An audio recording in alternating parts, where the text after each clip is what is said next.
Okay, what I'm going to do is just go through the steps of the gradient exercise. That seemed to be the one that most people had problems with. And so if you needed to review any of the steps or just want an overall demo, I'll just go through this quickly. So I'm just going to go through the instructions step by step. The first thing is I'm going to create a square that's about 5 inches by 5 inches. So I'm going to use the ruler guides up at the top of the screen and on the side to help me count out 5. 1, 2, 3, 4, 5. And then the next thing I want to do, so I'm just going to make that a little bit smaller there,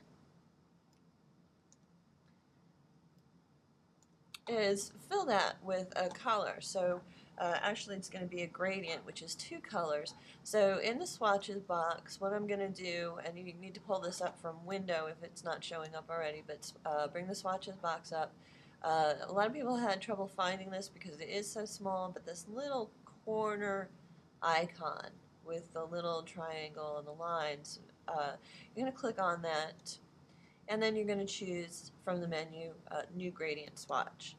And in that new gradient swatch, the first thing we're going to do is, instead of have a linear gradient, we're going to have radial. So in that menu, just click on radial to switch it. And then another thing I think a lot of people had trouble finding was down at the bottom in the gradient ramp. Um, there's 2 sides to this, so both sides will let you set a color. So we're going to click on the white one first. And then that will let you select colors. And the nice thing about this is that you can create your own shades of color. You're not limited to what's in the swatches box, and as far as colors, you can create your own. And so that's something that you might want to do once we start working on project number 1. Okay, so anyway, make sure that black is set to 0, otherwise that might cause issues. And then with the cyan, we're going to set that to 37. This is step number 5 on your instructions. And the magenta we're going to set to 67. And then we're going to hit OK a little bit too early there. But that's okay, we can just bring the gradient back up. We've got the purple set on this side. I'm going to click on the black side now, and I'm going to choose the yellow. So that's going to give me a mix. And just by the way, when you are creating gradients, if you want it to be really predominantly one color with just a little bit of the other color, you can use this triangle to set that. But what we're going to do for now is just leave it at about half and half, and then click OK. And if your box is selected, it should automatically change to that new gradient. If it's not automatically selected, we just want to click on it with the pointer tool, and then anytime you create a new color, new gradient, it's going to show up down the bottom of the swatches box. So you would just make sure that fill is selected, and then click on that new gradient swatch. Okay, so that helps set up the first box. And just something else, this wasn't in the instructions, but this might be an issue depending on your computer settings. Right now, if you look in the swatches box, the border or the stroke of this box is actually set to black. So what we want to do is not have a visible border, so we're going to switch that to none. And so that will change it. Okay, the next thing we're going to do, this is going to be step number 7, is, bear with me for just a second. Okay, I'm sorry, step number 8. What we're going to do is create a square that's about 1 inch high and the same length as the one that's above it, actually a rectangle. And then for that, we're going to go back and set another new gradient swatch. And for this one, instead of, it's still going to be purple and gold, or purple and yellow, but this time, instead of radial, we're going to use the linear choice. And so that's going to give us a different type of gradient. So once you've got linear selected, then click OK, and you'll see that it created that new gradient swatch down in the bottom. I'm just going to click on, if yours didn't automatically fill with the new gradient swatch, you'll want to do the same thing. Click on fill, and then choose that linear fill. Okay, so that's the first two boxes, and that's going to take us out to step number 9. And so this one we want to have about a half an inch, and it's going to be the height of those two different shapes we've created so far. And again, you can use the ruler, look at the ruler up at the top as you move your cursor, and that'll show you how big an object is. For this one, we're going to also fill this with that linear gradient. And one of the main things to keep in mind with this is once you're actually working with creating your own documents, newsletters, that type of thing, when you are creating shapes and that type of thing, you can use some different gradients, different variations to add more of a mix of color to your page.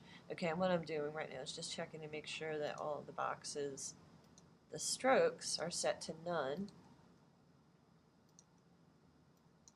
And again, that's not in the instructions, but that'll help to make sure that we don't have any lines that we don't want around the outside of the box, the boxes. Okay, so now that we've got that, the next step is going to be to set some effects. So the vertical rectangle, we're going to click on that and select it, and we're going to go up to Object, Effects, Bevel, and Emboss.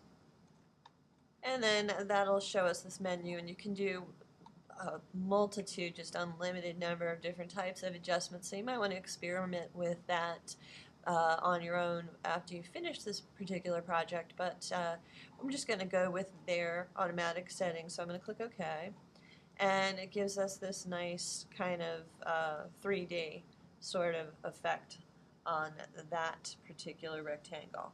Okay, the next one we're going to click on is, this is step number 11. We're going to click on the horizontal rectangle. We're going to go back up to Object.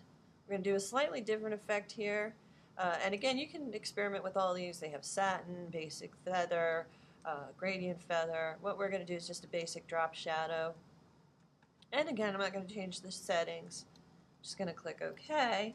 So that gives us a drop shadow on that particular object.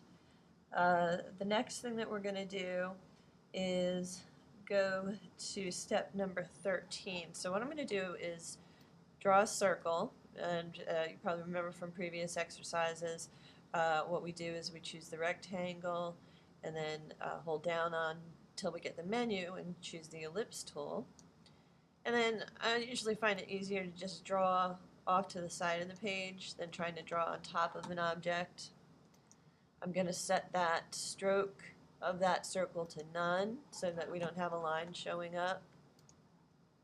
And then I'm just going to click on it, drag it over on top of the other square that we created.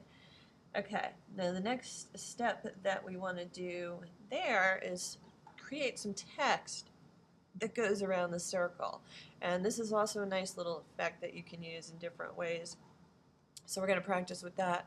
If you hold down on the T tool, you have the option of type on a path, which is what we're going to choose.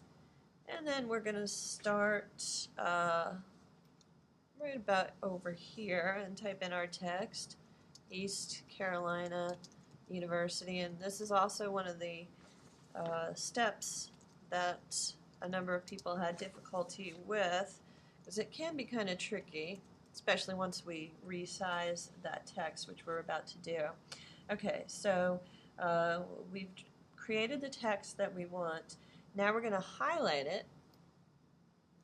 If it won't highlight, make sure that the T is still selected in order to highlight your text.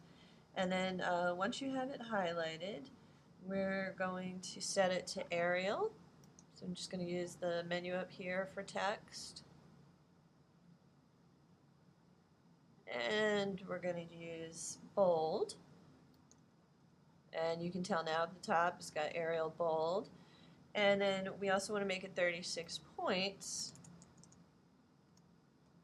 And so mine, all the text is showing up. In some of them, if your text box is too small, you might have something that looks kind of like this. Let me see if I can adjust this a little bit. Where basically, basically some of the text is missing. So what you would need to do to fix that is just click and drag, and you have to be careful. You don't want it to do what I just did, which is a load the place cursor. Let's see if I can get a hold of the text here.